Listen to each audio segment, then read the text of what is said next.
big loss in the assembly poll seems to have stirred the Congress into action. The party has called an AICC meet early January, around the 17th of Jan, to chalk out its strategy for Lok Sabha polls. It is believed that the Congress will name its prime ministerial candidate at that meet to be held in Delhi. Speculation is rife on whether it will be Rahul Gandhi or someone else. पिछले साल जयपुर में चिंतन शिविर के समय AICC meeting हुई थी।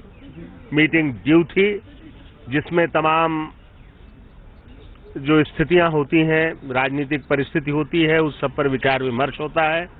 तो इसलिए जनवरी में ये मीटिंग ड्यू थी और अब हो रही है। 17 जनवरी उसकी तारीख तय हुई।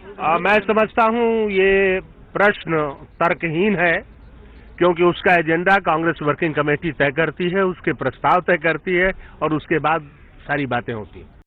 आपको पहले जवाब दिया था, मां की बात कही थी, आप लोग सब उल्टी सीधी बातें फिर लोगों से पूछ लेते हो।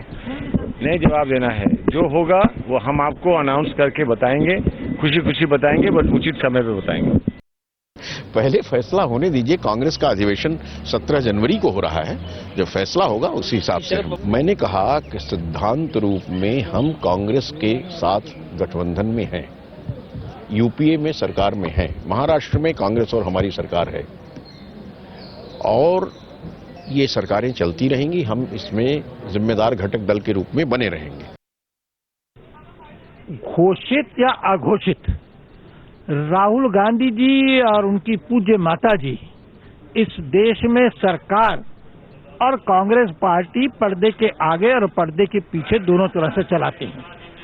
तो इस घोषणा का मुझे तो कोई अर्थ समझ में नहीं आता, कोई ज्यादा अंतर नहीं पड़ने वाला, क्योंकि सभी लोग मानते हैं कि डॉक्टर मनमोहन सिंह के पास प्रधानमंत्री का पद होगा, परंतु सत्ता की असली चाबी और खजाने की भी चाबी माँ बेटों के पास है।